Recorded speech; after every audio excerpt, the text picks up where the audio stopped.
everybody, I am Icoso and I recently held the GeoJam, a week-long game-making challenge where I challenged you with making a geometric game with the theme of Switch.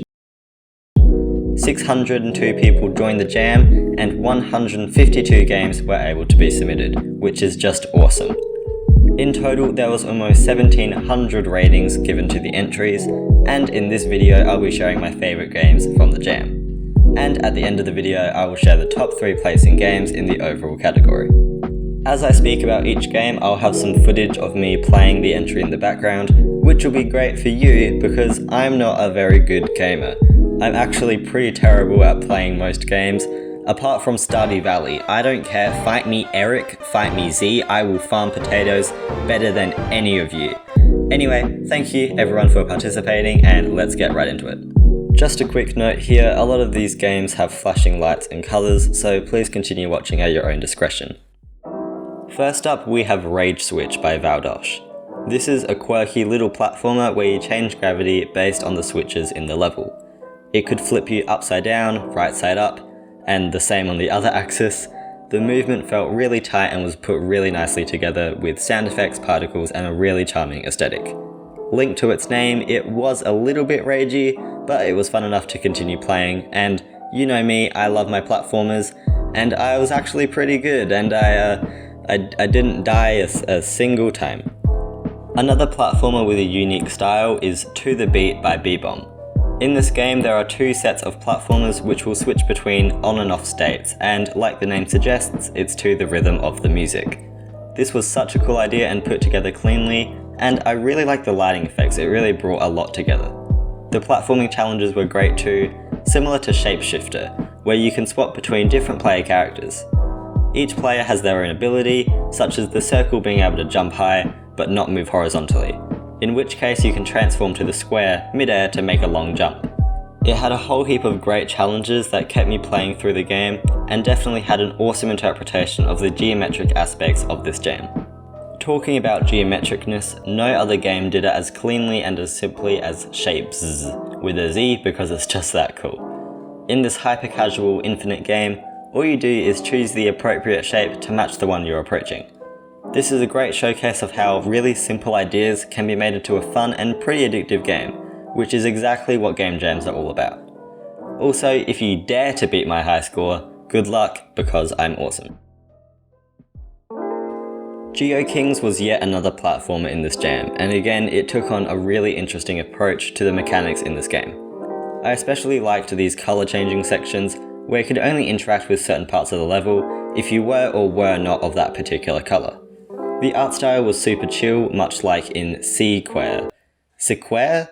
CQUARE. I sound French or something. Baguettes, croissants, etc.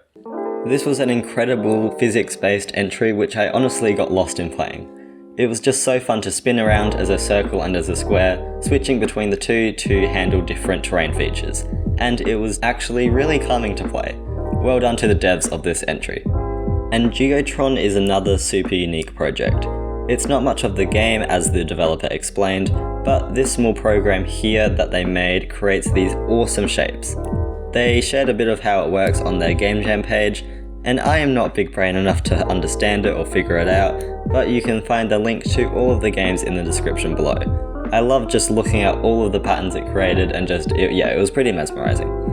Another entry that had a really cool spin on geometric shapes was Shape Factory. In this small game, you could only control the conveyor belt, making it stop or go at the press of a single button. Other shapes fall in from the top of the screen and you have to link them up with the ones that are already on the belt. I gotta say the graphics in this game were just gorgeous and the display of everything suited the entry really well. A trolley load of problems is perhaps the funniest game jam entry I have ever played, and it came first in both the creativity and theme rating categories. It takes the original concept of the moral dilemma, the trolley problem, and it explains it to the player quite clearly.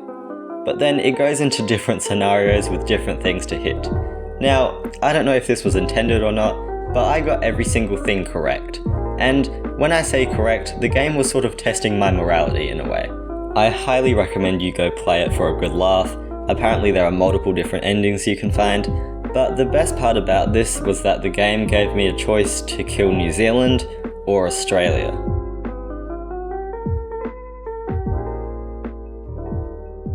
I wish I could play the Australian national anthem without getting copyrighted or something. Up the ruse. Go the dogs. Are we the dogs? I don't know, we're the koalas. Whoop. Another game with a heavy text-based focus was A Light to the Past by Cap. However, it's not so much of a humorous entry, quite the opposite actually. This game has an intense vibe to it, portrayed by the dark colours and dim lighting, which really brought so much together with the atmosphere. You play as a character wandering through an unfamiliar place, turning light switches on and off, trying to figure out where you are and how you got there. Again, this game has quite a lot of replayability to it, and it was put together in just a really intuitive, intriguing way. It had a great atmosphere, great vibes, really great job to the developer on this one. Yet another story-based game is Stars Are Shapes 2. Coming in second for music, this game features a really cool sense of super hot-like movement, where the game only continues when you move the player. You have to maneuver your way through a selection of levels and enemies, making your way to the exit. Once you run out of lives, you get sent back to the beginning of the game to try again, and this threw me off a little at first until I realised that when you picked up the power-ups along the way, they carry through onto the next run, making you stronger and easier to complete it the next time. In my opinion, this was a really creative idea and added to the charm of the entry. Abandoned Mansion by the Captain Moo and Scriptline Studios is a precision movement game with some awesome graphics and equally impressive music. I loved the atmosphere and the effects that this gave off, and the choice of colours added a lot to the game feel too. A similar entry was Switch to Pass, but instead of carefully making your way around obstacles, you moved through a maze-like structure to find different ways to the ending goal. As you changed shape, you were able to enter through different passages you weren't able to before, and the cute graphics were an extra nice touch, although the tile-based movement was a little counterintuitive. Squared In by TheHoodedOlive had a similar approach, but instead of a top-down puzzler, it was a side-on platformer. This again was a really neat idea, having to morph or switch between different shapes to progress through the level. I liked how consistent the movement and graphics were, and the difficulty curve as I completed more levels felt natural and fitting for the project. In Level Switch, you could switch the very environment around the player into two different states. Each world of sorts had different enemies and obstacles, and you had to keep moving in between the two to be able to keep up and know what's going on. The graphics in this game were absolutely amazing, and I loved the camera and particle effects used to emphasize each action of the player. Another juicy entry was SHAPEZ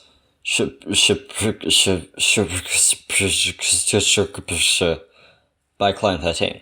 With an absolute bop of the soundtrack and super vibrant, flashy graphics, this was a definite standout of the entries in the jam. The movement was handled in a really fascinating, unique way, where the player would continuously move forward and shoot at enemies, and you simply steered the player away from danger and towards power-ups and bombs to help you. I feel like the project could have fallen apart or lost some of its charisma, but the developer did an outstanding job to make everything feel fresh and fun with every playthrough.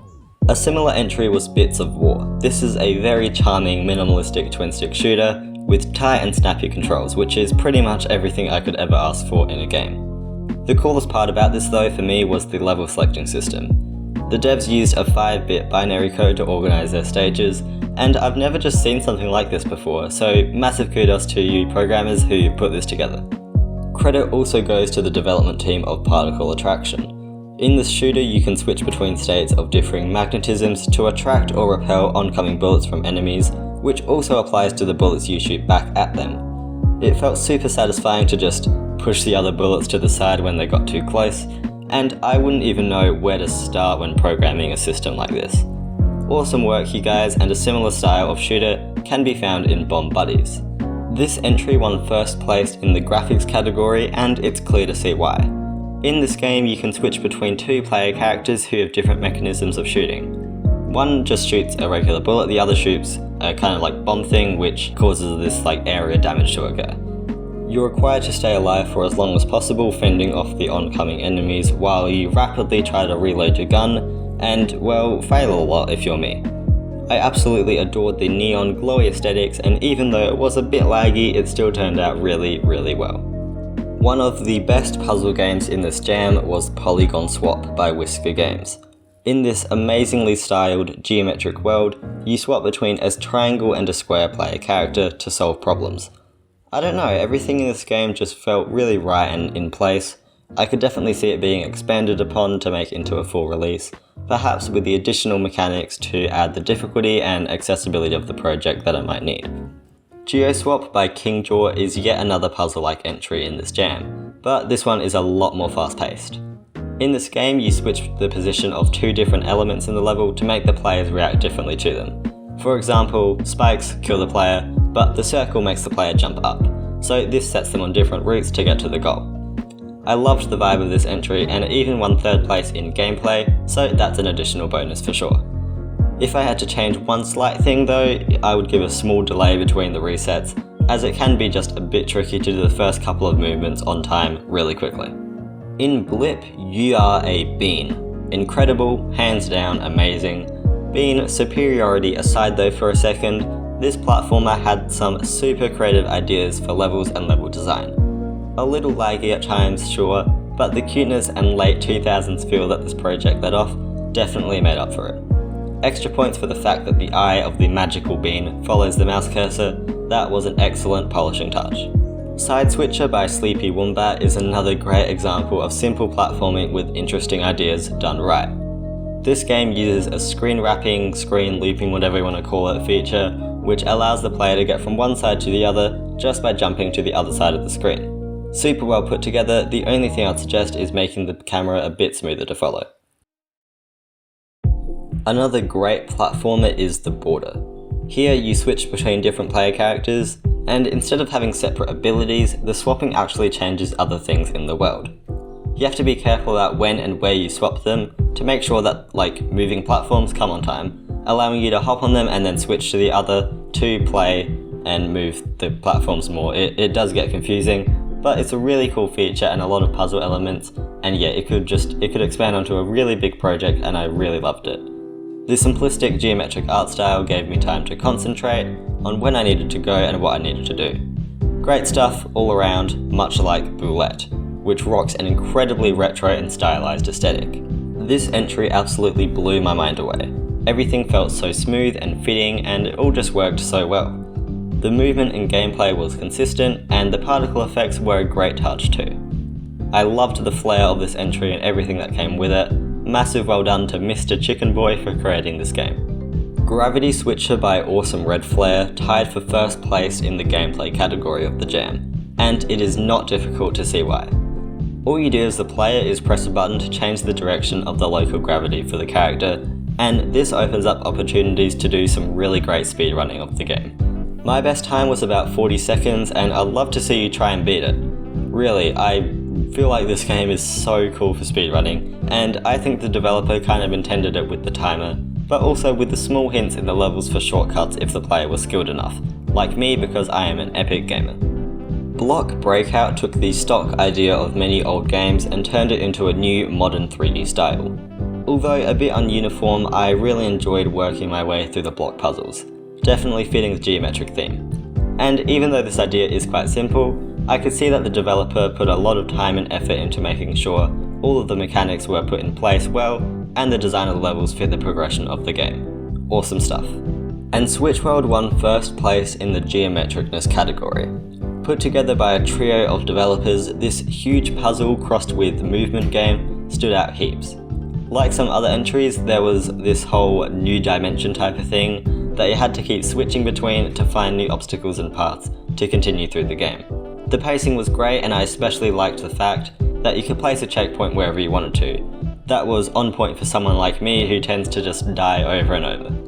Now that wraps up all of the honourable mentions I am separately mentioning in this video, and before we get onto the top 3 entries, I just wanted to say a massive thank you to everyone who was able to participate in the GeoJam. Even if you didn't get an entry in, I know it was tough for a lot of people, and I apologise if I didn't get around to playing or featuring your game, but I tried my best.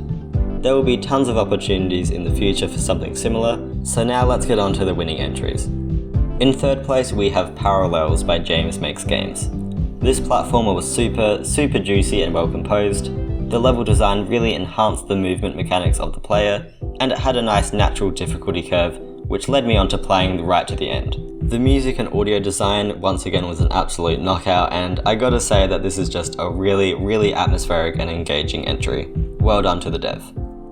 Second place is taken out by Xeno, who you may remember as a winner from the first GeoJam. Their entry, Light, features puzzle platforming challenges where there is a switch connected to one or multiple platforms. When you flick this switch, these platforms either disappear completely or become deadly, and it resulted in some awesome challenges and mechanics to explore. The visuals of this game are once again incredible, like all of Xeno's games are, and very earning of a winning position in the jam. And finally, the top placing game in the entire jam is taken out by Llamaking with their entry Swap. It took me a hot second to figure out what I was doing in this game, because I was honestly clueless for a while, but I eventually worked it out. Simply, you'd swap the position of two blocks side by side, and then as you did so, you connected blocks of the same colour. When you felt ready to, you could break all of these chained together squares to rack up a massive score, but you had to be careful for the falling blocks not to surpass the top of the screen. The developer also added the feature for endless modes and relax modes, which was pretty suitable for me as the game was quite intense. Graphics, amazing, music and audio phenomenal, certainly earning of this top spot, and massive congratulations to the developer. Well, that is it my friends, that is it for the GeoJam 2021, it is now complete. I will see you next year for the next jam, which I hope will be just as incredible. Thank you to my amazing Patreon supporters, DerpyDino35, Fartfish and LuKremBo, and I will see you in the next video. See ya.